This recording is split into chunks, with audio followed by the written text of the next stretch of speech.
All right, we are live, and I'm hearing Dylan's birds. I'm hearing Dylan's birds in the background over there. Uh, hey there, folks. Aloha kakahiaka. I'm Peter Kay, and you are in the pregame show of the Aloha Friday Hawaii Real Estate Show. If you're watching this on demand, pre-recorded, you can probably skip forward about 4 or 5 minutes if you want to skip the pregame setup.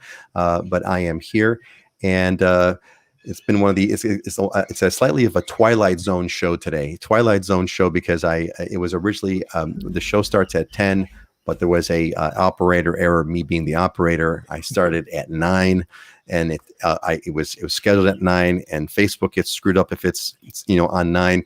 And Scott came in kind of a little bit late, so we're kind of scrambling to get this whole thing kind of going over here. But hey, it's all going to work out, and we have 5 people who are watching, so I didn't screw up that badly. I was really afraid. I thought maybe this. Oh yeah, Jim, the good reliable Jim's always there. God bless you, Jim. Thank you, man. I'm thankful. This is my thankful theme today. So let's do some quick mic checks. Dylan, where are you at today, man? Where are you at, and what's the shirt? So I'm actually in my backyard. This is my it's not really a man cave because it's open air, but I got my gym back here and my barbecue area, my outdoor kitchen, and then now it's my temporary office because, as you know, with COVID, my wife's a school teacher, and so she's been teaching from home a lot, and she took over my office and turned it into a classroom. So she's got the boards behind her and stuff, and we can't really work in there together because if she's doing a video call and I'm doing a video call, it's just too much. So I said, you know what, I'm moving out, and so I get to work outside now in the backyard, and it's actually pretty nice. I got an ocean view to this side, and it's nice and cool back here. So, and you can hear the birds, right? You can hear the birds behind me. It's beautiful. It's a great background. And hey, Ray, I got to give a big shout out to Ray here because hello again from Afghanistan. Ray was one of the guys who came in at the 9 o'clock show and this was Ray's 9 o'clock comment. And when I had that horrible feeling in my stomach that I had screwed up. So Ray, God bless you. Thanks for coming back. Scott, what's going on, buddy? What's happening? I think we're all just recovering from yesterday. I think so, yeah.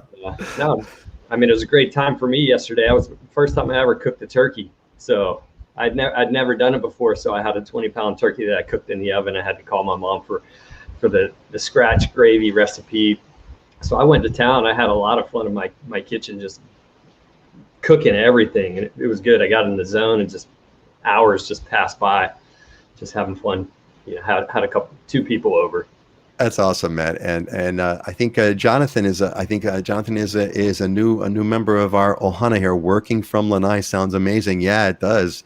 Jonathan, here, just check out Jonathan. Just here. So here's Scott. So check out Scott's deal, right? He's got Scott. What's that behind you there? It's Diamond Head, and then Diamond Head Circle right behind me.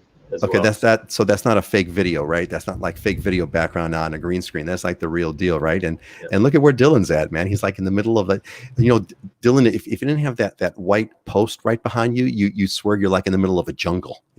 Figure out a way to kind of blot that out or something. That's like you're in Jungle Town, man. It's totally awesome.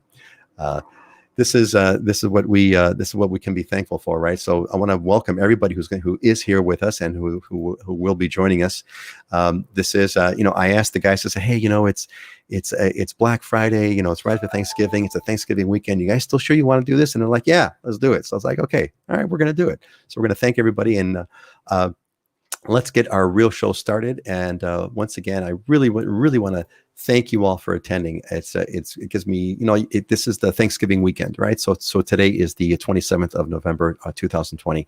And, you got to think about what you're thankful for, right? You got to think about what you're thankful for. And I'm right now, particularly, I'm thankful for everyone's here. I'm thankful for Scott and for Dylan. Heidi is she's cruising, man. She's on vacay somewhere. She's somewhere on the mainland, so at an undisclosed location, but we love Heidi. We miss her and we hope she's having a great time. And I got my buddies, Dylan Nonaka and Scott Starsman. Dylan, for the folks that are seeing us for the first time, Dylan is on the Big Island. I've known them both for decades. Dylan's our expert on the Big Island and Scott is our expert on Oahu. So we're really happy that you're all here. Let's get the ball rolling. It is totally showtime here. So we're going to start out with our usual quick COVID update. Very interesting. The moral of the story here for the COVID update today is do your planning very carefully. Governor Ige did change things around just a bit. He said that you must have a negative COVID report before you arrive on the islands. So there's been some cases where people, they went and they got tested, and they didn't get their tests back in time. They came to Hawaii with sort of like the test en route, and and back then, before this ruling, you could quarantine until you got your test, and when you got your test results, if it was negative, you were free to wander. You were free from quarantine. That's no longer the case. So things may be changing here and there. So you really, really, really want to make sure that you do your planning and got all your facts straight. I would definitely make sure I would not come to Hawaii unless I had a negative test in my hand within the 72-hour deadline. That was the big story. Secondary story, HA testing options. This is Hawaiian Airlines. So Hawaiian Airlines, very interesting, some sort of to me, an indicator. Hawaii Airlines is expanding their COVID testing options for travelers heading to Hawaii.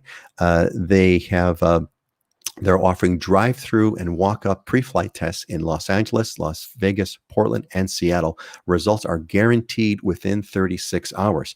So that's a really good thing. I also caught, and I didn't have a chance to post it, this just came in. I also caught some news that Hawaiian Airlines is going to be starting in December. They won't be blocking the middle seat. They were blocking the middle seat for sort of social distancing purposes. That's going to stop. So that tells me that there is more capacity, and that tells me that Hawaiian Air feels safe about it, and we're going to have more travelers. So case-wise, we're doing good. There's been no spikes. You see that graph over there. That was as of a couple of days ago. But again, the moral of the story here is to plan it out. I'm just going to want to go really quick around the table here. Is there anything on the COVID side that you want to add? Dylan, let's go with you first, and then you, Scott. Anything on the COVID? Is there any COVID news on the Big Island, or anything else that you'd like to add? Not really, nothing significant. It's just I have, a lot more examples of people traveling and going through the process, and it's a little bit stressful finding a provider and getting the results in time. But I've had dozens of people at this point that have come in and went through the process successfully and have enjoyed their trip and have returned back home. So it seems like this pre-travel testing program. Yeah, exactly. Really quick, Jonathan, what's the tourist traffic like right now compared to pre-March levels? It's down like 80%. Which makes it a great time to come to Hawaii, because it's empty. My wife and I went to one of my favorite spots, took a client out for lunch the other day, and it's one of my favorite spots. And normally you got to get a reservation for, it's right on the water, second story overlooking Kailua Bay. And, you just walk in at 11:45 and the place is 25% full, so I'm not taking that for granted. Yeah, exactly right. Scott, is there anything that you want to add on the COVID and COVID related news that you've discovered or have seen or observed? No, the main thing is examples from clients and from people that are coming over here. As long as you're organized and you have everything together in the proper order that the state requires, the process is pretty smooth. The most challenging part is finding those approved places to get the testing ahead of time. That's where some people are having some difficulties. Even I had somebody in South Dakota that they said that urgent care was turned into a COVID only testing, and they were charging over $800 per test. And that was like the only place he could go to get his testing that was approved. And he said, the heck with that. I'll just do the United one in San Francisco on his way here, which he did. So then he had to leave the airport, and the testing there, like I mentioned before, is in the middle of the long-term parking lot. So it's a little different, a little odd, but so finding the right testing center is the biggest challenge. Planning is the key. You gotta really plan this out. But if you do your planning right, it's all going to work out well. Thanks, guys. Let's see here. We have a quick one. Let's take a quick look over here really fast. This one is from Rhonda. Rhonda, hi, Peter. Been following you for about 7 months now. I made the move to Oahu in July. Awesome. Absolutely love the islands. I was completely taken with the absolute beauty of this land. Yes, I know. Peering up over here. I had a terrible experience with localism only once. It was pretty scary. On the topic of traveling, what's the rule in going between islands? Is it still negative COVID test prior to traveling from Oahu to Big Island? Is there a 3-day quarantine still? Dylan, what's the scoop with? Do you know what the story is with inner island travels from Oahu to Big Island? My understanding is there is no restriction right now, inner island. Okay, there is no restriction. So Rhonda, what I would recommend is, again, do your research. There's a couple of Hawaii. There's like the Hawaii Visitors Bureau has a good page. You want to go to the Hawaii Department of Health site, and again, it's all about planning because it could change tomorrow. I know that Kauai was talking about they wanted to have the quarantine happen after you go to Kauai. So it's. Again, planning is the key, but I think it's pretty straightforward. Okay, thank you, Rhonda. And go ahead, Scott. I would probably say that's the one confusing thing to me and to everybody is the counties seem to be able to do a little bit different on their own, and that's where some of the confusion comes in. I had a buddy of mine who had someone cancel on their vacation rental in December because they were like, you know what, this is too much of a pain to go figuring out this process and try to get everything straightened out. So that is my one concern is, to me, it should be more uniform across the state, but I understand the reason why not. If Kauai has no cases and Oahu has 100 per day, then you probably do want to have some kind of different rules. Yeah, it does. That idea does make things confusing, but yes, certainly. Certainly, there's good reasons to have it different, though it's more confusing. But like you said, Kauai and Oahu couldn't be more different. And hey, thanks, Jim. Jim reminded me I told him to bring this up if he attends the show. So, in the light of this is the Thanksgiving weekend show. He says, Peter, just a quick reminder: don't forget to bring up what is the main entree in Hawaii on Thanksgiving. Thank you. Well, let's hit Dylan, who was born and raised on the Big Island. Dylan, what was the entree local style Thanksgiving this weekend or yesterday, I should say? So this weekend, because it's COVID and we kind of restricted the Thanksgiving gathering to just immediate family. Normally, I have a much larger gathering at my house, 30 plus people. I invite all the orphans. My military friends or clients that don't have any family here and stuff. So we didn't get to do that this year, but it's a pretty diverse menu normally where, because it's somewhat planned and people bring different things. So my family, they all kind of have, my mother-in-law makes stuffing and my auntie makes her famous candied sweet potatoes with marshmallows on top. But this past yesterday we did pretty much a traditional Thanksgiving with just turkey and ham as the main dishes, and then all of the traditional sides. But we of course always have some other stuff thrown in there, like somen salad, which is Japanese, or my other auntie makes ogo, which is like a pickled seaweed, which is kind of a tradition. We always have that too. So just kind of depends on the gathering. This one was a lot simpler. We still probably had 15 different items on the menu, but it was a lot simpler. But the big difference was I smoked the turkey this year, and that was outstanding. So I probably won't ever go back to making a turkey a normal way after smoking it. So pickled seaweed, I think that's what stuck in my head. Was pickled seaweed. Yeah. I guarantee you, there's no place in America other than Hawaii. There was no table in America other than Hawaii that had pickled seaweed on the Thanksgiving table. Garen's Ballbearan. Scott, you cooked a turkey for the first time. What else did you have on your table that, that's sort of like Hawaii specific? Nothing. I went straight traditional. I was just focused on getting that turkey right. I couldn't think about anything else. Maybe someday I'll graduate to emu and a turkey or something and, putting it in the ground. But no OPEs, no nothing. No. Damn it, no opihis. What's Thanksgiving without opihis? Everybody, opihis are they're. Let me can zoom in over here. Opihis are these little tiny mussels, clams. They cling to the rocks. They're little tiny ones, and they're kind of roundish. They're snails. That's it. They're snails, and they cling to the rocks in certain places, and you have to kind of go there and pick them. And they're tricky. They only kind of go in kind of where the surf is rough, so it's quite a challenge. And they're quite a delicious, like an escargot. That would be the way I would characterize it. So we did something really, really different. We didn't do the turkey at all this year. We did a very, very different sort of a Thanksgiving. I had one of my cousins actually sent me a Chicago deep dish pizza, and we had a Chicago deep dish pizza, and then we had some poke, we had some fish, we had some poi, and we had some pies. So it was a completely untraditional Thanksgiving dinner, and we just had a blast. It was great. So Jim, hope that answers your question. Rhonda, yeah, you're very welcome. Thank you so much. She says, I greatly appreciate all your info. After being here now, I'm so excited to explore all the islands. Yeah. Rhonda, it's a great time. Enjoy yourself. It's a wonderful piece. It's a wonderful place, and the islands are amazing. You can spend the rest of your life exploring and not really even kind of scratch the surface. There's so much to go with. And our old buddy Ralph is working with Scott and with Dylan. And Ralph says we're a week away from flying. Stressful is an understatement. We have a test appointment finally, and have all our masks and other COVID precautions ready. We're hoping the arrival will go smoothly.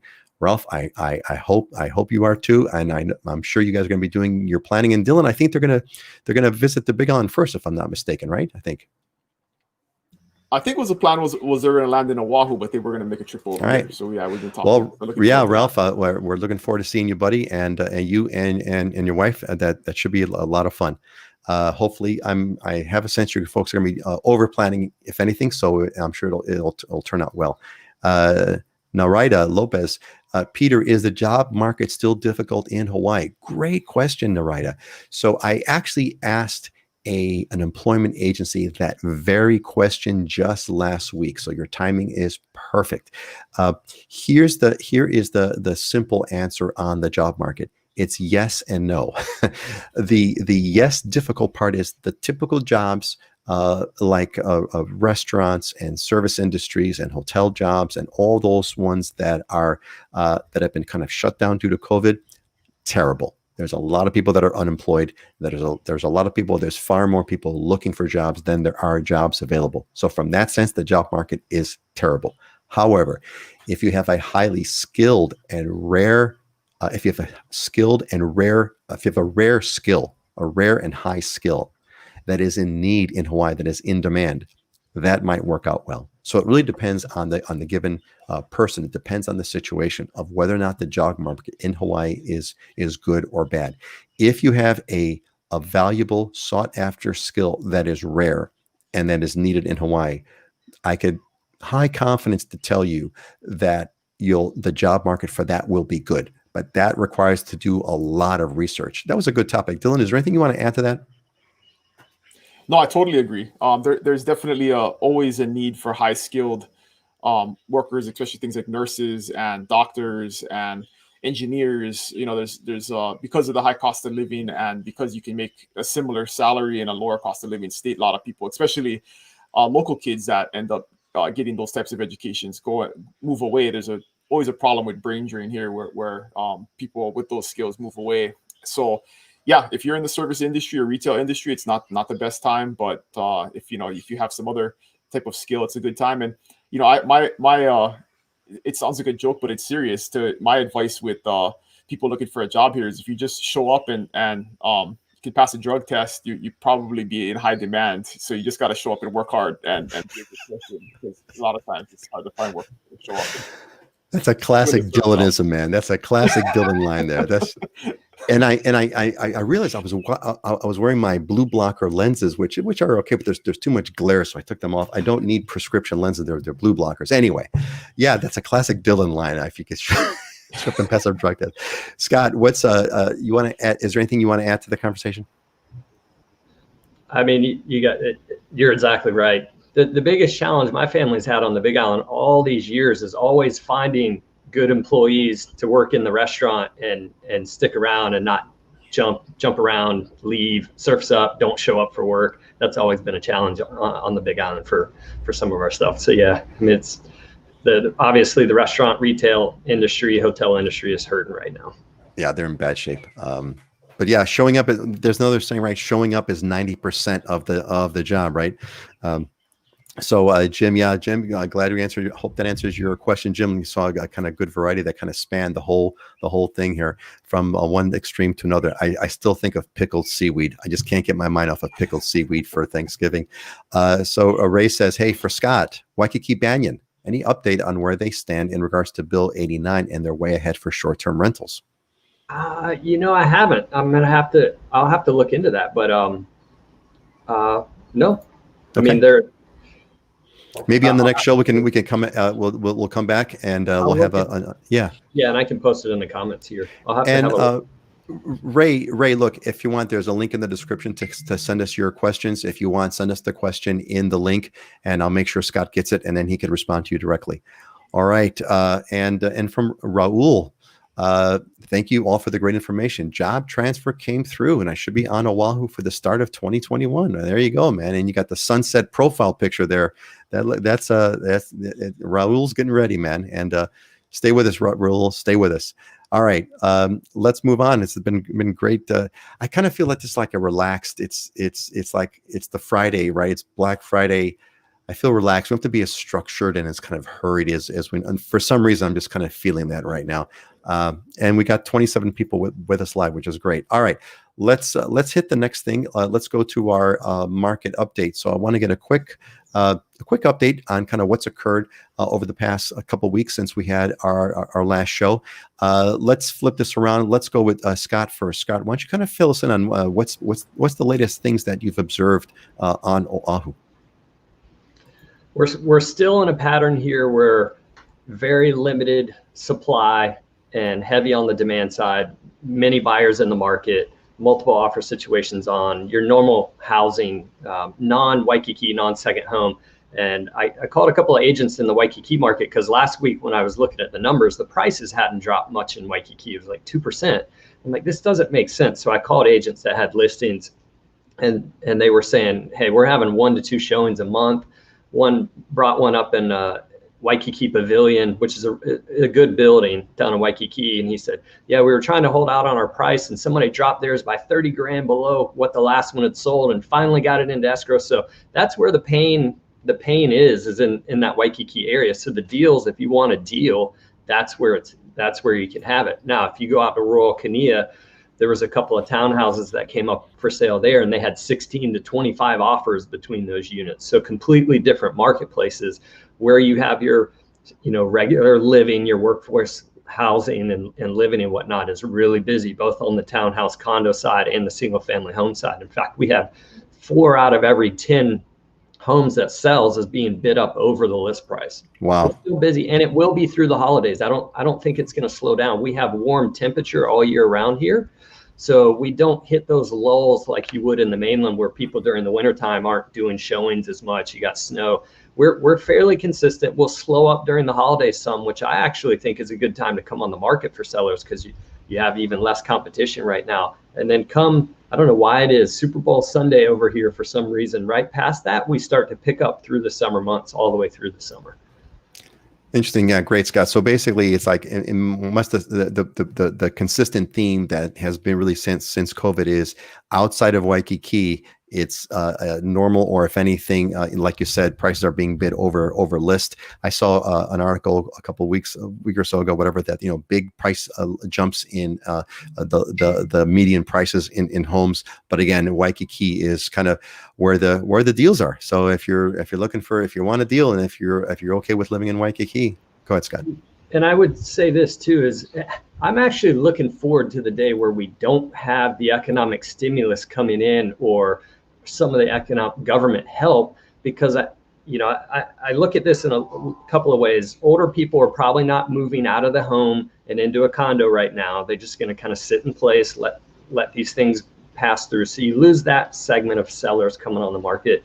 And then anybody that's remotely in trouble, if they're getting assistance right now, they're going to sit in place too, as long as they can.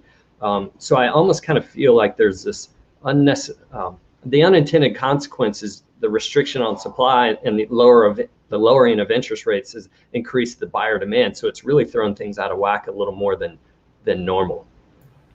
Spoken as a true libertarian, a free market fan, which I am, a free market libertarian kind of a fan. Dylan, what's the update on the Big Island? And actually, while you're doing that, Dylan, blend in the answer to Rhonda's question. For Dylan, if we purchase land on the Big Island, how long is the process for obtaining permits for building a home? We've talked about that as well. So Dylan, hit the market first, and then we'll come back to Rhonda's question. Yeah, the market's still, I mean, we don't have any new data. The data will be out for November on the next show that we do. So I'm sure we'll talk about that, but it continues to be strong. I mean, I review contracts for 30 different agents, and it's the volume of the number of contracts that are being written is up. The amount of contracts that get accepted is down because of the competition, like Scott is talking about. And it's worse on Oahu. It's not as bad on this side, but when a well-priced home comes on the market, almost guaranteed there's going to be multiple offers. So we're seeing a lot more multiple offers than we normally see. And some of them, I just got notification this morning, an offer that I wrote 20 or 35,000 over asking price was beat by a cash offer that was higher. So, it's wow. It's an interesting. How many times does that? It was a very How often low, does that happen? And this How is often does that happen? Well, it happens, but this was a low priced home, I think, and this is a strategy I'm seeing. I haven't really seen this in the in the last 5-6 years. Is it seems like some people are coming on the market deliberately, significantly under market value, maybe 10 or 20,000 under market value, which causes a frenzy, and then ends up bidding it up way above market value or what you normally would come on the market for. And it seems like it creates a lot of chaos because you make it 10, 15 offers. But, in this situation, it worked. I mean, they came on under 400,000 and the house needed TLC, nothing special, but there's just nothing on the market that's livable for under 400,000 right now. And so that's going to get bid up probably, 40, 50,000 over asking price, which is more than what they probably would have got if they just came on right around asking price. They might have got 5,000 over, right? But they're going to, because of and then what they do is they restrict showings to like 2 days. So everybody's there at the same time, right? Which causes that psychological factor of, I got to make an offer and I got to come in strong. So it's like they're creating like an auction, kind of an auction frenzy, right? You kind of start, you start bidding for $1 and then you work your way up. And by the time you know it, you're way over what you would normally ask for. Yeah. It's kind of like that Black Friday thing, right? You see everybody else there. So you go into a frenzy and you just got to buy everything that seems like it's a deal. So.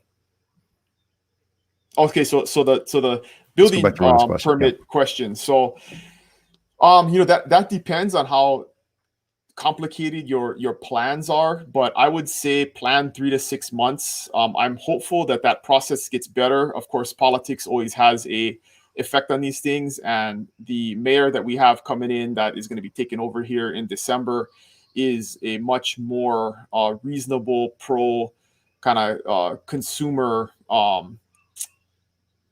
mindset. And so one of his platforms throughout the process of running for mayor was that we have to get the planning department more streamlined and more efficient and stop doing things like, one of the things that they do, which slows the process down, which is very frustrating, is they will review your plans, find something that's wrong, kick it back to you, tell you got to fix it. You'll fix it, you'll resubmit it, 30 days go by, they start the review again and they find another thing that's wrong. So they kick it back to you. And so one of the things that he wanted to do, which I think is going to help the process, is the department gets one bite at the apple. So you go through and you find everything that's wrong with it. You respond with everything that's wrong instead of going back and forth with a builder or an individual who wants to build and having them have to resubmit 2 or 3 times, which really slows the process down. But the other thing that you got to consider too is it's busy right now. And so to get an architect and to get a contractor, your plans may get approved, but then getting somebody to do the work in a timely fashion could also slow the process down. So I always tell folks, plan at least 12 months. If you're gonna buy land and build something, just conservatively have a plan that it could, if it happens sooner, great. But if it, you got to have a plan to at least spend 12 months plus on the process from beginning to end to build a home. And and we had touched. We've had this discussion on earlier episodes where we talked about build versus buy, and I think this is, to me, just saying it the way you're saying it, Dylan, is a really good case to say, what, maybe you want to kind of try to find the house that's already built, that's got what you want, that has pretty much everything there, and you could always kind of make some changes later, but try to find a pre-existing house that's ready to go as opposed to building from scratch. Although it is fun to think about building from scratch, right? I always you get to kind of have what you want out of that. Okay, let's see. Scott, you want there's something you want to throw in there? Yeah, one thing that people need to think about right now, especially in Hawaii, and I'm going through it, and I've been going through it, so I may have a few gray hairs in here, but lead times for anything is taking longer. What used to be a 6 to 8 week lead time for me to get windows ordered and get them shipped here is now 10 to 12 weeks. I even ran into an issue 2 days ago where we're ready to go pull our countertops. I purchased the countertops a month and a half ago. We put them on the side, tagged them at the shop. My installer went to go pick them up the other day, and they had given them away to somebody else. And I'm like, wait, what? How does that work? So now I'm trying to figure out, okay, when are you getting this in again? Oh, another 5 weeks. Okay, are you paying my carrying costs on this home? Like, you just totally train wrecked my design idea here. Oh, how about you can use that one over there? And I'm like, no, that's not how this works. I about lost it. But people need to be aware that even with renovations, I've had a couple of people looking to do quick renovations once they buy the home to be able to get in. And the lead times on some of these materials are significantly longer. If you go to order appliances now, you're 3 months plus out because a lot of the factories had to shut down and the demand increased during this COVID timeframe, and they're all backlogged. And then you add on to it the fact that you got to ship it out here to Hawaii. It takes longer. Yeah, I don't know if it's like a only in Hawaii story that you gave us, Scott, but it feels like an only in Hawaii story. Yeah, we had your cabinets, but we gave them to, and he probably, I'm just going to guess here, speculate. I'm going to give him because it was a family member who needed to get their counters done. And so I just took your counters and gave it to them. It sounds like a Hawaii story. Maybe not. I'm not too sure. Oh, it happens often. That's okay. Why construction over here, I pull my hair out sometimes. I'm just like, how do you do it? How do I pay for something? That's my product. You just gave it to someone else. It's like, well, see, that's why you got to get a haircut like Dylan's so that you can't pull your hair. He's going to keep his hair a lot longer. So Rhonda, I hope that answers your question. I hope that gives you some additional things to think about. And that's what I really love about Dylan and Scott. It's kind of been fun. We've been doing this for a long time now. Even before we did the show, we used to have these conversations on once a week or so. And so it's really, you're getting a great expertise. Really, you're seeing how really knowledgeable that these people are. And I'm just so glad to be a part of it. Hey, you know what? It feels like, again, it's like I'm feeling in a relaxed week of vacation mode over here. So we're just going to keep taking these questions. So folks, look, those of you that are here, you get priority with the questions. I've got a whole stack of questions lined up on the slides, and we're going to bring those questions up, quote, time permitting, but your questions come first. So anything you'd like to know, bring it up now. And I'm going to bring up Bernard, who's been, before Bernard, real quick, Ray. Yeah, Ray will do. So Ray, we'll see you send Dylan your question on the form, and that'd be great. I'm sorry. Ray's question was for Scott about the Waikiki Banyan. Right. Yep. That's it. Thank you. Send your question to Scott and we'll definitely pick it up. So Bernard's been on the show a few times before. And Bernard, I think you've changed your profile picture if I'm not mistaken over here. I think I recall you having a different one. Anyway, Bernard says, don't ask me how I remembered that. How would I remember someone's profile picture changing? I don't know. Must have been a distinctive one both before and now, Bernard. Anyway, how's the crime rate trending so far in Waikiki and Kakaako, Honolulu in general? Scott, what's your sense? My sense is like, well, right? Okay, go ahead, Scott. Yeah, I haven't heard anything. There hadn't been anything on the news regarding increasing crime, and there's less tourists here, so there's, less interaction with people. You have more space, and we're at what 20-25%, of the pre-COVID levels with tourists. So. Yeah, that's my sense. And look, there may be, and Bernard, you may need to kind of go and dig up some actual facts and figures to kind of see what's happened with the crime rate. But Hawaii in general is a very safe place. I saw some articles way back about we had a higher than average a petty crime rate, but that was, I think, dominated by tourists getting their cars broken into. That was the primary thing. But violent crime, those sorts of things really does not happen. Hawaii, generally speaking, is a really safe place, kind of no matter where you go. In fact, I remember when I first moved here, and there's a neighborhood on Oahu, Kalihi, which has the local reputation of being kind of, quote, a rough neighborhood. And I'm like, dude, I'm from Chicago. Let me tell you what a rough neighborhood is. You have no idea what a rough neighborhood is, and I ended up living in Kalihi for several years and absolutely loved it. Another question here from Jonathan for Dylan. Dylan, do they restrict short-term rentals on the Big Island at all? Are they only allowed in certain towns or areas? Yeah, that's been a big shift back and forth. Or what's the current scoop with short-term vacation rentals on the Big Island, Dylan?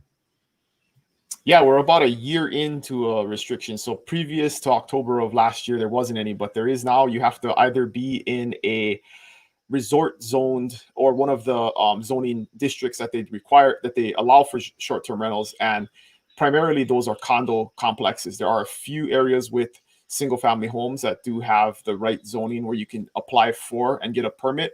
And there's a bunch of restrictions. So if you have specifics, you can get the specifics on the website, or I can send them to you. But there's a bunch of different requirements that you have to meet in order to get the permit. So even though you have the zoning, it doesn't necessarily mean you're going to get the permit, because you have to have everything has to be properly permitted in the house. You got to have certain number of parking stalls.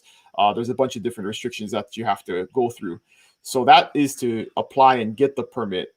You can also purchase a home that does not have the correct zoning if they had applied for and were approved for the permit prior to the vacation rental regulation going into effect. So it basically grandfathered in existing vacation rentals. And those homes, you can continue to rent and renew the permit every year until somebody gives it up. And once you give it up, you'll never be able to get it back again. So that's the other way to kind of get around it. But those homes are coming on the market as a premium, and there's not that many available because in general, less than like 5% of the homes have that permit. So you're just not going to see that many on the market at any given time.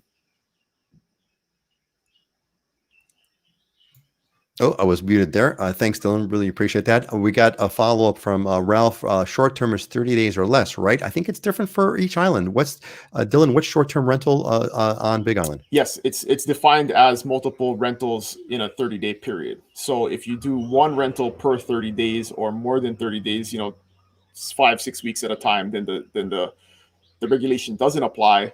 The other way you can get around it is if it is a property where you have kind of a multi-unit situation, where you have an ohana or an upstairs or a downstairs, and you have someone living on the property permanently, then it becomes a quote-unquote hosted rental, and then the permit is not necessary. So you can short-term rent, or even if you live in the home and you're renting out, a bedroom, like the traditional Airbnb style, where you're doing a bedroom or another unit in the home and upstairs, downstairs, something like that, then you don't need the permit. It's only if you're renting the property out completely. So if it's an unhosted rental where the entire property is being rented out, then you need the permit.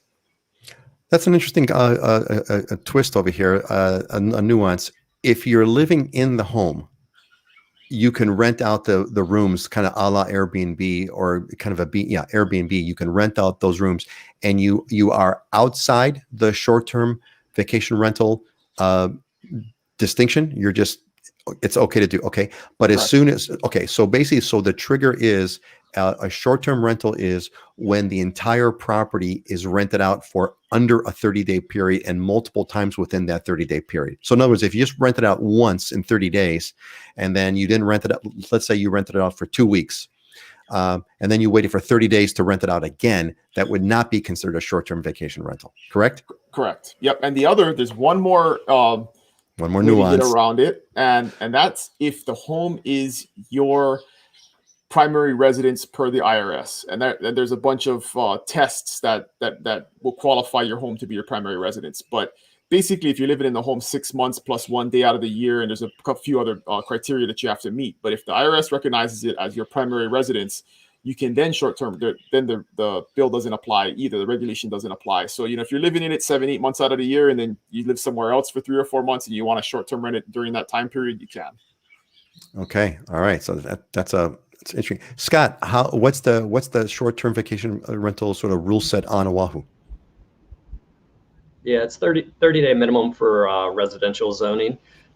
You can actually, and I didn't touch on this before, just because the county does not have things in place yet. They say you can get a vacation rental permit in residential zoning, but we don't have it put together yet, and you're going to have to apply, and everybody that applies is going to have to go through a lottery because they feel like they're going to get a lot of people. And I think it's 0.5% of any neighborhood can have the vacation rental permit, and you can't have another vacation rental permit or house within 1,500 feet of any other one. So there's just these massive restrictions. And then they said, oh, we're going to delay that process of giving out those permits. So once they initiated Bill 89 and then we're going to execute this second part, they haven't gotten to it. It's been like a year and a half now.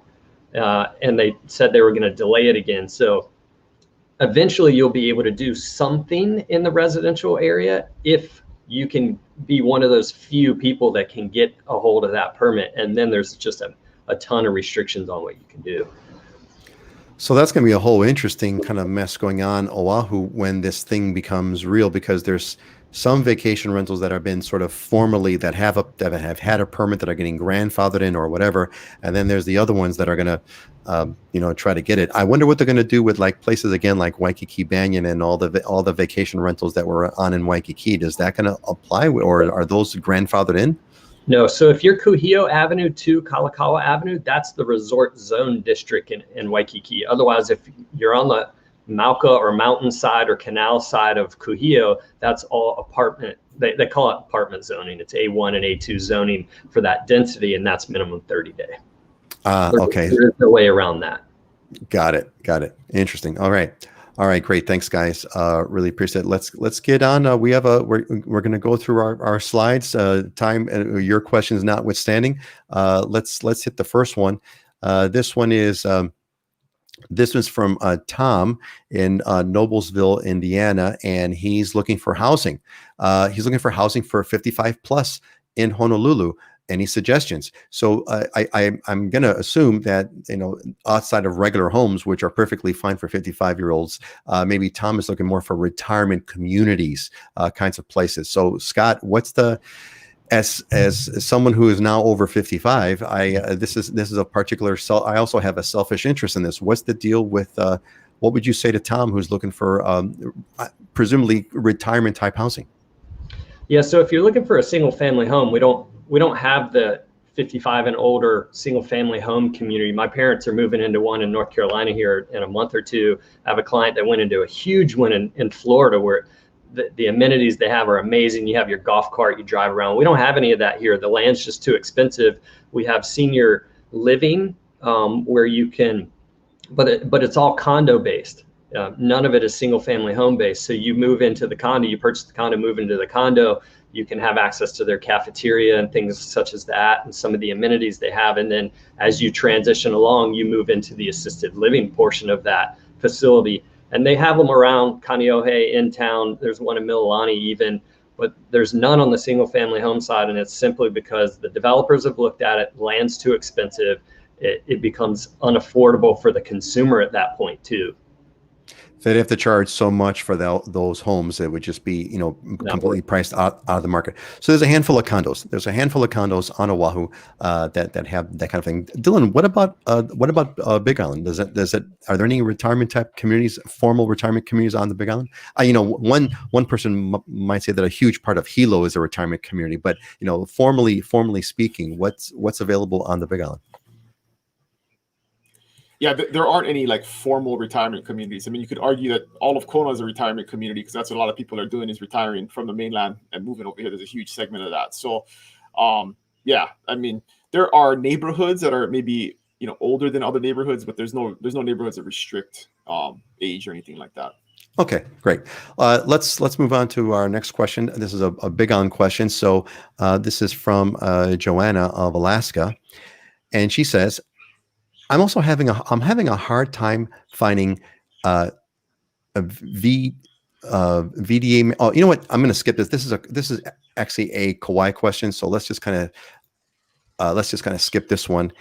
And let's move on. Let me speak to that though, because that's a question we get often, is that people are looking for vacation rentals online, and there is no good public way we can overlay the correctly zoned areas in our MLS to tell whether or not a property is properly zoned. So Dylan, so hold on a sec. So thank you. I'm going to read the whole question, so everyone kind of who's listening is going to hear the whole question. Then they'll have the context. Okay. So this is from Joanna in Alaska, and she says, "I'm having a hard time finding district maps.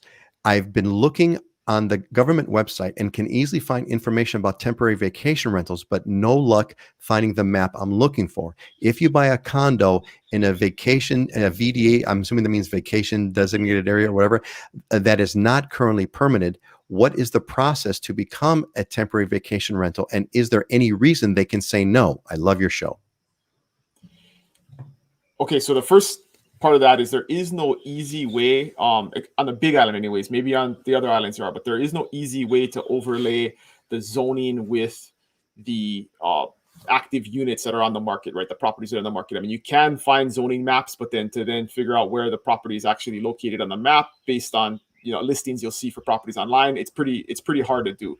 So the easiest way is to contact a professional, and we can do that pretty easily with our MLS, where we can overlay the map over the property locations. In terms of process, that's different on every island. So every island has a process set up by their county in order to apply for the vacation rental permit. So you kind of have to check in on which county you're looking to buy in and what that process looks like. And the other thing you have to check is, even if a property has the correct zoning, if it's a condominium complex, there are many condominiums that restrict in their CCNRs short-term rentals. So that does supersede the zoning. So even if you have the zoning, you got to make sure that the CCNRs also allow for short-term vacation rentals, because they may not jive also. So it's complicated, but that's what we're here for, to answer those questions. I'll say the moral of the story is make sure you work with a professional who knows what they're doing, and that's kind of where you want to go. Scott, is there anything you want to add to that? Yeah, not mapping wise, but we don't have it on that way, and because the law Bill 89 just changed a year ago. What I did was help the company in creating. We actually have a web page for all the active listings. Then it basically just pulls from those areas. And I also have basically a short-term rental guide for buying a condo and what you need to know. So if anybody ever needs it, we can make that available. They're web pages that I have at this point. That's excellent. Yeah, makes it simple. You don't even have to do a search. You just click on the link, go to that page, and they're always right there. That's great. That's a great short-term vacation rental resource. So folks, if you want short-term vacation rental information, you've got the experts here in the description in both the Facebook side and on the YouTube side. We have a link. Click on the link, pop in your question, and we'll make sure that the guys get it. Okay, I think we've got about 17 minutes to go. Why don't we kind of make sure we get our diamonds and deals into the show, and this way we'll have plenty of time to talk about other stuff. Real quick one here, Stargazer. Yeah, happy Thanksgiving, Stargazer. I'm thankful and happy that you're here with us. Diamonds and deals. So the idea again, for those of you here that are here for the first time, is aspirational properties. I've asked Dylan and Scott to put together properties that they think are either diamonds, which are like amazing, incredible properties, or deals, properties that have a really good value, and sort of some kind of in between. So let's move to this one. So Scott, tell us about what you got here with the Hawaii Kai townhouse. Yeah, so I've showed Kailua, I've showed various different areas, and I've never shown Hawaii Kai, and this one was a good one. I like this one. This is Colony Peninsula, which is a gated community in the heart of Hawaii Kai. And Hawaii Kai, if you're not familiar with it, was developed. It was basically marshland, and Henry Kaiser in the late 60s built out the marina area and turned it into what is Hawaii Kai today. And it's about 30,000 residents. You have a Costco right on the water, some different shops that are on the water there as well. This one's pretty much in the heart of things. It's a 2-bedroom, 2-bath, 2 parking, almost 1,300 square feet in really good condition. Like I said, gated with a lot of amenities. You got the pool, the jacuzzi, the workout facility, some walking paths within that gated community, but it's listed at $655,000. And I think it's a great place if you want a little bit of space. Newer build. It was built probably about within the last 10 years and in a good location in Hawaii Kai. Scott, is that in the that building complex that's sort of on the lower part of the screen? Is that the Correct. where this unit is located? That's correct. Got it. That lower Got it. left building. Awesome, great. Well, thank you, Scott. At these days, 655 is a pretty good price. Pretty good price for pretty good price for Oahu. And I hear Dylan chuckling over here, and as because he knows. All right, Dylan, let's move to the other wild side there, Miloli'i Beach House. What is it? Yeah, so Miloli'i is a old fishing village in South Kona, and it's somewhat remote, but there's a little community there that people absolutely love. And this is a little 2-bedroom, 1-bath, like 900 square feet, a great wraparound lanai. It does have an approved short-term vacation rental permit, so it's not properly zoned, but the owner was renting it prior to the law going into effect, and applied for the permit and was granted the permit. So it produces in a normal year like 25 to 30,000 a year in vacation rental income. So pretty good property to rent if you were looking to do that. It's funny because there are people that come to the Big Island and want to stay in these really remote communities. This is about an hour away from the airport, Costco, the big box stores and stuff like that. It is about 30 minutes away from like regular grocery stores and stuff like that. But cool little community, short walk to the beach, very rural, but it's a cool spot if you want to check out South Kona. Great fishing. It's a fishing village, so the fishing outside of the shoreline there is amazing. That's what I was going to ask you. Isn't this is somewhat of a famous, it's like the last fishing village on the Big Island. There's like a history behind this place, is there not, Dylan? Yeah, there's and there still is there's the beach lots, which is where this home is located, where it's like residential fee simple property. But then to the south of this, on the way to the boat ramp, we call it Miloli'i Village, but it's state lease land that Hawaiians, the Hawaiians that have ancient ties to the land still live on. So yeah, it's one of the most famous fishing grounds on the Big Island in South Kona. So if you like fishing, it's a place you want to be. That's what I thought. So what's the vibe like there with Miloli'i? You've got that native Hawaiian kind of fishing village that has been there, for centuries, for generations, and then you've got sort of like this other kind of stuff. How would you characterize the vibe there, and what kind of a person would really like that kind of place?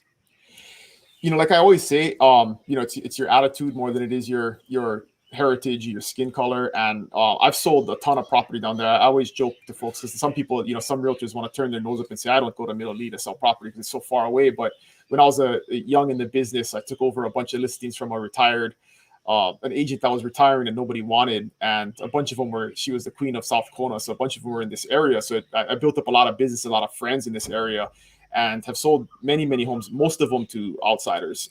And they absolutely love it. I mean, there's a really good, tight-knit community down there. Everybody looks after each other. There's a lot of vacation rentals down there because they are second homes. But I've had clients that have bought 2 homes down there because they like it so much and they rent one and live in one. So it's a good vibe. Everybody's kind of learned to coexist. And again, it's your attitude and how you act more than it is, where you came from.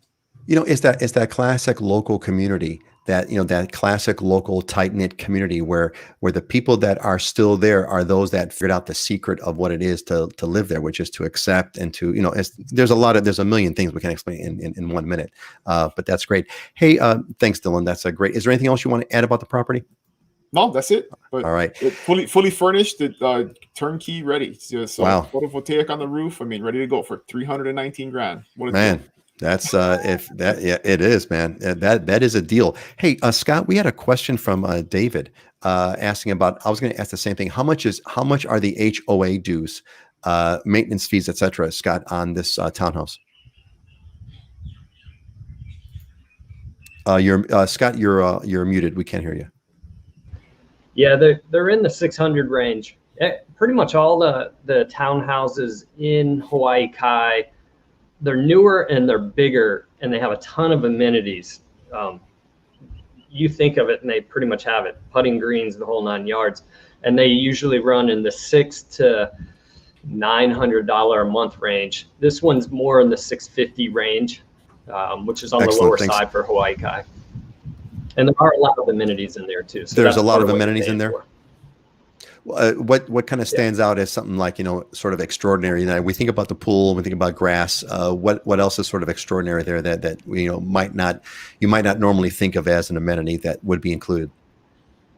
I mean, part of what I like about this community, it's gated, not just the townhouse section, but the single family home section. So you got a lot of walking paths along the marina, green open park space, which is nice, which is you're paying for in your maintenance fees at that point, because that's common element.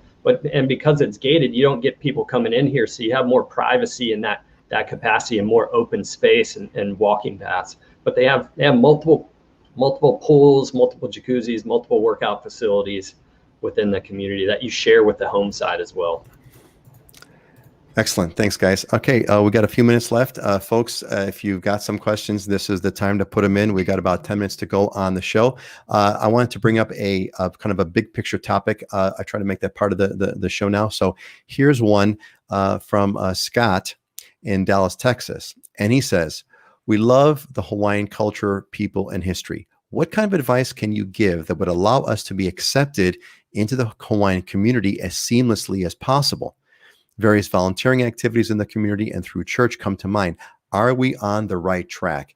Yeah, Scott, this is a great question, and I think everyone that cares about having a good, healthy, long-term prospect in Hawaii needs to kind of think about this and being accepted. And we've talked about this before on the show in a variety of ways. And I think Dylan actually says it best, which is, it's really up to you to accept the culture. That's the key. It's up to you to accept the culture, and accepting the culture means you're going to become a part of it. It means that you're going to essentially practice it.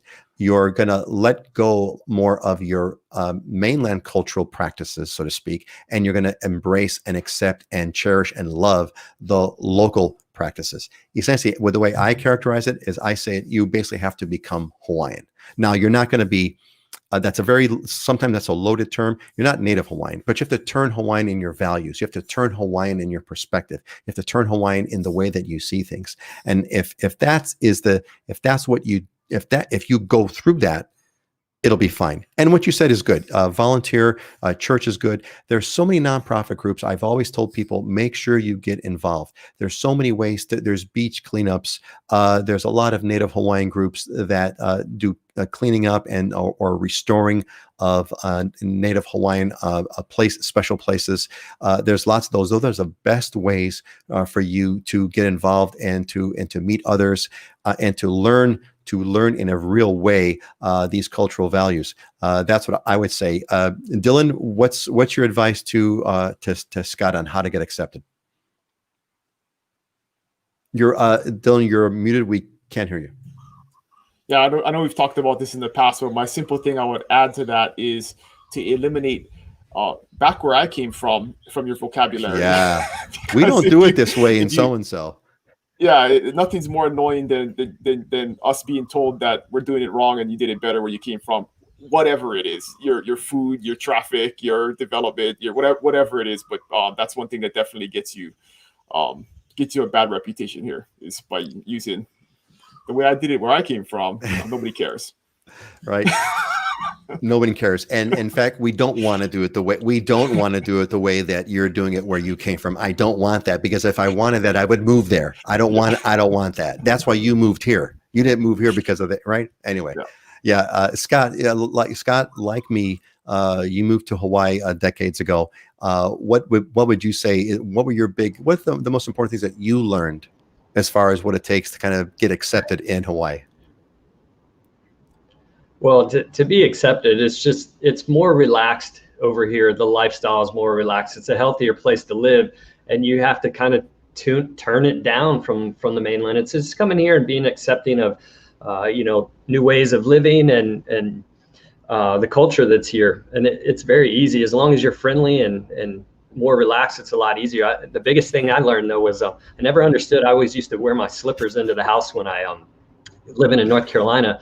And my girlfriend yelled at me one time when I walked into my own condo back when I first was living on the Big Island wearing my slippers. She goes, "What are you doing?" I said, what's the problem? First of all, it's my house. Like, I can do what I want, but why would I do that? She says, you know how much dirt's on those shoes that you're wearing? You're dragging that all in the house. And I was like, wow, that totally makes sense. So to this day, I went back to visit my parents in North Carolina after 6 years of being here, post and beam house, you know, raised up, hardwood floors. It was 20 degrees out. And I walked across from the guest house, left my slippers, walked inside. My feet were freezing. I said, Mom, man, my feet are freezing. She goes, go put on your shoes. I said, I can't do it. I just couldn't do it. So, you know, that element, you know, you learn different cultural things. You've learned different aspects of living out here, and some of them make more sense than what we were doing on the mainland. So it's mainly being open-minded and friendly. That's the biggest thing. Yeah, that's you know, I just had an article that got posted on my website a couple of weeks ago about you know, in under the title of "Don't Be So Howly," which was to take off your shoes. Never, never, never walk inside shoes. And in fact, yeah, I mean, it's a long story, but yeah, thanks guys. That is definitely, well, here, I'll share because we have a few minutes. So one person said, oh, you know, I've got a, they said, I've got a disability, and I have to wear shoes because of my feet. They need some special shoes to kind of, you know, for health reasons, et cetera. And so I thought about that, and my advice was, well, here's what you do. You bring in a second pair of shoes that you could wear that are like house shoes. And what you do when you go to that person's house, you stay at the door, you don't go in yet, and you tell them, oh, you know, give me a minute. I need to put on these other house shoes because my feet, and you sit there right in front, and you take off your outside dirty shoes and you put on your inside clean house shoes, and then you could walk in the house just fine. Dylan, how would that work if that happened in your house? That's perfect. And I'm, you know, as Japanese as I am, I actually like wearing house shoes because it's you have tile and hardwood, and the tile's cold, and sometimes, you know, with no carpet, things, unless you're mopping every day, you know, I'm really neurotic about my feet feeling dirty, and so you end up picking stuff up. So I actually have house slippers in my house. See, but you have house slippers. They don't go outside. They don't go outside. You have house slippers. You have house slippers. Different story, right? There's a nuance there. So Scott, you know, get some house slippers for when you go see your folks in North Carolina. You know, bring an extra pair of house slippers. You could wear that and still feel good about it. Cool. So we have another one here from a comment here from Stargazer. Yes, Stargazer, indeed, so true. Hawaiians are the nicest people. You know, it's a great sense of family, great sense, great values. I've always, I think the part to me that I've always, you know, loved so much is I've loved the Hawaiian value system. I really have, and it's changed my life. I think, you know what, we're almost out of time, and so there is a new segment here. This was inspired by Dylan at our last show. He threw it off at the top of his mind. He had some kind of great wisdom part, and so we're going to close with a closing thought. And this is sort of an inspirational. Leave us. You know, what do you want to leave everybody with? And I think you know, the theme. This is the Thanksgiving weekend, and so the closing thought. I'm gonna. I'll end it. I'll go last. That'll be better. So we'll go Dylan, and then Scott, and then myself for the closing thought. Dylan, what's your closing thought? So I went to this Tony Robbins webinar. This one of his coaches put on this past week, and he had a good saying, especially for Thanksgiving weekend, about just being, you know, practicing an attitude of gratitude and being grateful for the things that we have. But one of the ways you have to do that is you have to believe that life is not happening to you; it's happening for you, right? And if you kind of flip your mindset and you look at it that way, as opposed to you being, you know, a victim of your circumstances, rather than focusing on the good things that are happening and taking advantage of those opportunities, you can really change your mindset and live a much happier life. But I'm always always big into gratitude, not just during Thanksgiving weekend. You know, it's important to be grateful for what we have. So that's a great line. So what was that again? Life is not happening to you; it's happening for you. Correct. I love that. That's a great. Yep. That's a great line. Thankful indeed, Scott. What's your closing thought today? Yeah, I mean, since we're in the time frame of being around Thanksgiving and being thankful and grateful for things, it's you know, for me, I think with COVID, we're in a time frame where we're reevaluating and reassessing what's important to us in all aspects of our lives, which is why, you know, we see people making the move over here earlier than they had planned, or coming to work remotely and they're wanting to get out of certain things. I think we're all, every one of us is reevaluating what's important to us, who's important to us, what's important to us, and the type of house that we have. And this is, you know, with Thanksgiving being this weekend, it's a great time to look back. And for me, being thankful that I am living out here and living in this environment, and where it's getting cold in some places with high COVID rates, we're low and it's 80 some degrees consistently every day. And I can walk outside my house and go exercise and go surf and get in the water and have a good time. Yeah, ain't that the truth? Nina threw a quick comment here. I grew up like Hawaiian people, so I fit in. I'm on the Big Island, Hawaii. Love your show, Nina. We love that you're here, man. We love that you're here. So my closing thought is I went Thanksgiving morning. I got up early and I went body surfing at Makapu, and it was just, the conditions were really good. It was big, but it wasn't like, you know, kill you big. And I'm out there and, you know, body surfing, and there's a bunch of guys. There's actually a bunch of old guys. And now I'm in that category. There's a bunch of old guys that we're all out there. And actually, the funny part is, Don Scott, I'm the baby. I'm the young one, you know. So they're like, you know, how old are you? I'm 57. Oh man, you're still, you know, how old are you? I'm 67. You know, and there was one guy there who passed away just this year. In fact, his name was Bert Bento.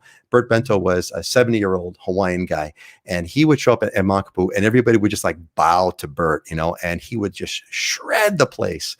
And so I'm out there with these guys yesterday on Thanksgiving morning, body surfing Makapu, and you know, I'm telling everybody, man, I'm so thankful that we've got these waves today. I'm so thankful about this. And one of the old Japanese guys looks at me and goes, you know what? Thankful that you're still surfing. And I'm like, yeah, thankful that I'm still surfing. I want to be, you know, I want to be 70 years old like Bert. I used to tell Bert, he was such a great guy, great Hawaiian guy. I would always tell Bert, I want to be just like you when I grow up. I want to be 70 years old and I want to be shredding Makapu. So that's what I'm thankful for. And folks, thankful so much that you're all here with us. Thankful that you took the time of your Thanksgiving holiday weekend to come and join us right until the very end here. 24 people live until the last part of the show. I'm going to bid you all have a fantastic and thankful and grateful and weekend. The things that are important to you, I'm sure you'll be thinking about them. I'm going to bid you aloha. Scott and Dylan, I'll give you the chance to say goodbye to everybody. Hello, everybody. Have a good day. Aloha, everyone.